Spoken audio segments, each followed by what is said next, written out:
Используя инфракрасную печь, вы можете построить сауну прямо у вас в квартире. А воспользовавшись электрической печью, можно разогревать помещение парной, находясь в другой стране. Сегодня вы узнаете, какие ошибки при строительстве сауны могут привести к очень печальным последствиям. Почему парная в доме – это вред здоровью. А также, как построить качественную, безопасную, а главное, дешевую баню у себя дома. Приятного просмотра! Перед началом строительства парной в доме нужно обязательно решить, какую именно баню вы хотите. Выбор на самом деле огромный. Взять, к примеру, национальные бани. Каждый вид парной будет отличаться в зависимости от страны, в которой их придумали. Например, классическая русская баня. Она представляет собой помещение, сооруженное из дерева, в котором поддерживается температура до 100 градусов по Цельсию, а также высокая влажность при помощи дровяной печи. Такая парная может находиться не только в деревянном доме, но и в помещении, построенном из бетона и камня. Правда, внутренняя отделка все равно должна быть сделана из дерева. В русских банях устанавливается классическая дровяная печь, вокруг которой выкладывается каменка. Она-то и нагревает воздух. Влажность поддерживать очень просто. Нужно всего лишь поливать время от времени камни. Для этого используют обычную воду, настойки трав и даже напитки. Также в русских банях повсеместно используются веники, которыми делается своеобразный массаж. Еще один популярный вид парных, который повсеместно встречается, это финская сауна. Многие утверждают, что бани изобрели в Финляндии, и уже потом они перекочевали в Россию. Но на самом деле все в точности наоборот. Финская сауна представляет из себя помещение, отделанное деревом или полностью построенное, используя древесину, прямо как русские бани. Но главное отличие заключается в печке. Тут она электрическая. Специальный тен нагревает каменную кладку, которая и греет воздух. Температура в сауне обычно выше, чем в банях, а влажность, наоборот, ниже. Из-за этого в ней нельзя париться, используя веники, так как они могут просто оставлять ожоги на коже. Зато, используя электрическую печь, можно серьезно сэкономить на строительстве помещения. Финские сауны достаточно хорошо адаптированы для использования в домах и даже квартирах, благодаря отсутствию дымохода и высокой влажности. А если вам не нравятся высокие температуры, то вам отлично подойдет хамам.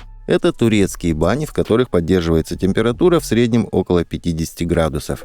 Вы скажете, что это совсем мало для полноценной парной, и будете правы. Однако главная идея хамама в высокой влажности и специальном тумане. Если в финской или русской сауне находиться дольше 10 минут сложно, то в случае с турецкими банями все совсем по-другому. В них часто проводят встречи и беседы, которые могут длиться часами. И последний на сегодня вид парных – японские бани. Они представляют из себя помещение, в котором расположена специальная купель. Разделяются японские бани на два типа – индивидуальные и общественные. Отличие в них в размере ванной. Сама купель сделана из дерева, а температура воды в ней порядка 50 градусов Цельсия. Правила пользования такой баней просты. Перед тем, как заходить в воду, нужно обязательно помыться. Это обычные правила гигиены. А в самой купели расположены специальные сидушки. Располагаться в воде нужно обязательно так, чтобы плечи не были под водой. Сделано это для безопасности, так как от высоких температур и влажности человеку может стать плохо. К слову, воду даже в индивидуальных купелях меняют не реже 1 раза в день. После того, как вы определитесь с типом парной, следует выбрать и то, где она будет располагаться. Существует два варианта расположения бани. Первый – отдельное здание, в котором будут предусмотрены комнаты отдыха, предбанники, купели и сами парные. Второй вариант – встроить все это в ваш дом. С уверенностью сказать, какой из вариантов лучше, нельзя, так как везде есть свои плюсы и минусы. И начнем мы с отдельно стоящего дома. Главный плюс в отдельно стоящей бане – безопасность. Дело в том, что любая парная создает достаточно высокий уровень пожарной угрозы. Если неправильно растопить печь, с большой вероятностью может возникнуть пожар. Еще один немаловажный плюс – не будет проблем с высокой влажностью. Если ваш выбор пал на хамам или русскую баню, то вам точно потребуется задуматься над тем, как обезопасить себя от высокой влажности. В отдельно стоящем доме такой проблемы не будет, так как он будет сразу отвечать нужным параметрам. Но у бани в отдельном строении есть ряд недостатков. Она всегда будет дороже, так как придется отдельно возводить стены и крышу помещения. А на инженерии много сэкономить точно не удастся.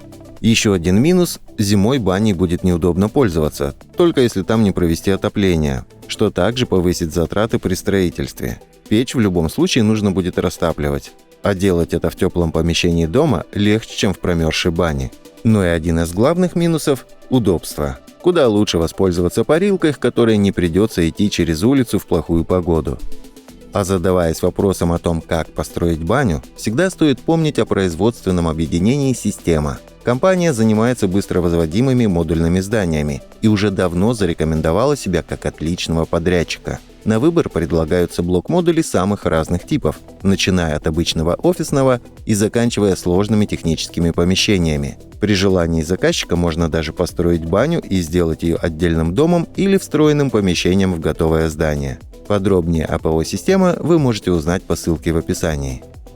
Отдельно стоящая баня имеет ряд преимуществ, но и встроенная тоже не обделена ими. В разы удобнее пользоваться парной, которая расположена у вас в доме. В плохую погоду или холодную зиму не придется идти на улицу, чтобы добраться до бани и протопить ее. Правда, стоит заранее планировать, где она будет располагаться. Есть ряд ограничений в постройке парной, встроенной в жилом доме. Например, нужно выполнить качественную гидроизоляцию, сделать хорошую приточку-вытяжку, а также предусмотреть решение проблемы повышенной пожароопасности. Все это нужно закладывать еще на стадии проекта здания. Зато если все эти нюансы соблюсти, получится сэкономить очень приличную сумму. Вам не придется строить отдельный дом, который сам по себе уже съест бюджет, а помимо этого вам не придется затрачивать дополнительные средства на содержание постройки. Отопление будет действовать от уже существующего, как и канализация и водоснабжение. Зимой не будет проблемы, когда где-то замерзнет труба и ваша баня останется без воды. Да и подготавливать парную к отдыху будет в разы проще и приятнее. Еще один немаловажный плюс – экономия места на участке. Вместо дополнительной постройки можно возвести сад или завести огород. Придумать то, как использовать лишнее пространство, можно с легкостью. В общем, преимуществ у этого варианта строительства бани немало. А теперь поговорим о минусах. Главная проблема любой бани – пожароопасность. Если загорится отдельно стоящая постройка, вы не лишитесь крова над головой. Да, будет очень неприятно. Да, вы потратите уйму нервов, сил и средств на ликвидацию последствий. Но вы как минимум не рискуете оказаться не то что без дома, но и вовсе погибнуть из-за внезапно возникшего пожара. Ведь главная опасность заключается не в высокой температуре, а в угарном газе, который с легкостью заполнит весь дом и начнет отравлять всех жильцов, что может привести к очень печальным последствиям. И еще один, не то что минус, а скорее сложность, необходимо сразу учитывать все инженерные решения. Если ваш дом уже построен и в нем не предусмотрена какая-либо баня, встроить в него, например, хамам будет нереально. Дело в том, что нужно проложить всю инженерию, то есть трубы водоснабжения, дымоходы, создать качественную приточно-вытяжную систему. Все это может быть просто невозможно сделать в уже готовом доме. А вопрос повышенной влажности и вовсе может полностью переубедить вас строить баню в доме. В некоторых решениях в парных влажность достигает 90%. Естественно, все это при некачественно выполненной изоляции будет попадать в ваш дом, из-за чего в нем будет сыро.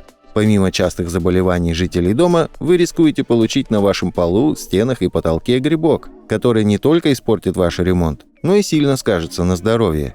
Конечно, все эти вопросы решаемы, но главная проблема оказывается в том, что для их решения нужен очень качественный ремонт. Все решения нужно делать максимально продуманно, использовать только подходящие материалы и нанимать только хороших работников. Конечно, это в любом случае будет дешевле строительства отдельной бани, но найти хороших рабочих всегда было, есть и будет сложной задачей. Часто выделяют еще один минус – это ограниченное пространство. Но он актуален только в том случае, если вы встраиваете баню в уже готовое помещение. В случае, если вы задумались о бане еще на стадии проектирования дома, то можно сразу учесть ее размеры, наличие предбанников, комнат отдыха и купели. Так что с этим минусом можно очень легко бороться. А дальше вы узнаете о том, какие существуют печи для бань. Самым классическим способом нагреть помещение является обычная дровяная печка-буржуйка. В случае с баней ее просто обкладывают камнями, чтобы она передавала еще больше тепла. Такой вид нагрева самый простой, но несет в себе ряд недостатков. Например, ее нельзя встроить в уже готовый дом. Дровяная печка сильно увеличивает пожароопасность в помещении, а также нужно продумать, как сделать дымоход и где хранить дрова для нее. Этот вариант отлично подойдет для отдельно стоящих бань, но не для встроенных в жилое здание. Второй способ нагрева бани – специальные электрические печи. Они представляют из себя обычные трубчатые электронагреватели, вокруг которых также сделали каменную кладку. Преимущество этой печки в том, что ее можно легко расположить в доме. Ей очень удобно пользоваться, а также не потребуется думать о том, где хранить для нее сырье. Недостатков у таких печей очень мало, но самый основной из них достаточно серьезный. На такие печи нельзя лить много воды, иначе вы рискуете получить вечно перегорающие тены. А ремонт займет не только время, но и потребует вложить немало средств. Третий вариант нагрева парной – инфракрасные излучатели. Их суть заключается в том, что они нагревают не воздух, а тело человека, который заходит в такую баню. Естественно, из этого вытекает сразу достаточно большой минус. В помещении не получится поддерживать нужную вам влажность, а сам процесс парения будет очень сильно отличаться от классических вариантов. Но преимущество этого варианта в том, что построить парную можно даже в квартире. К тому же она не будет увеличивать влажность в помещении, а вариант возникновения пожара сведен к минимуму. В общем, если вы хотите себе домой баню и вам не важен ее тип, то этот вариант отлично вам подойдет. А дальше мы расскажем о том, какие технические решения нужно предусмотреть при строительстве, а также как можно выполнить отделку парной. Как мы и рассказывали ранее, важно сразу продумать все инженерные решения в вашей бане. В ней должна быть выполнена качественная и продуманная вентиляция. Приток воздуха должен находиться возле печи, а отток сверху. Это сделано для того, чтобы в парной можно было выполнить качественное проветривание. Обычно его нужно делать все время, когда вы не паритесь в бане. Нужно это по одной простой причине. Увеличенная влажность в помещении приводит к более частым заболеваниям, а единственный способ справиться с этой влажностью – хорошая вентиляция. Нужно учитывать и повышенную пожароопасность. В помещении парной и предбаннике нужно обязательно сделать пожарную сигнализацию, а по возможности и какую-нибудь систему пожаротушения. Во всех примыкающих к горячим частям печи местах нужно выполнять качественную теплоизоляцию. Это особенно касается дровяных печей. Например, люди часто экономят на теплоизоляции дымохода, но поверьте, он нагревается так же сильно, как и сама печь. Большинство возгораний, не связанных с человеческим фактором, случается как раз из-за некачественной теплоизоляции помещения. Также нужно сразу продумать технические выводы и то, как они будут выполнены. Естественно, в бане нужно и электричество, и вода. Проводить электричество нужно, используя только защищенные от повышенных температур и влажности материалы. А водопровод должен быть защищен от возможного замерзания зимой, в случае если баня – это отдельно стоящее здание. Отделку парной нужно выполнять только из безопасных материалов, например, дерева. Ни в коем случае в отделке парной нельзя использовать какие-либо пластиковые панели. Дело в том, что при нагреве пластмасса выделяет много канцерогенов, которые очень пагубно влияют на организм. Лучшим решением для русской бани станет осина. Она не будет сильно изменять свою форму в результате перепада температуры и влажности. К тому же дерево не выделяет ядовитые вещества с нагревом.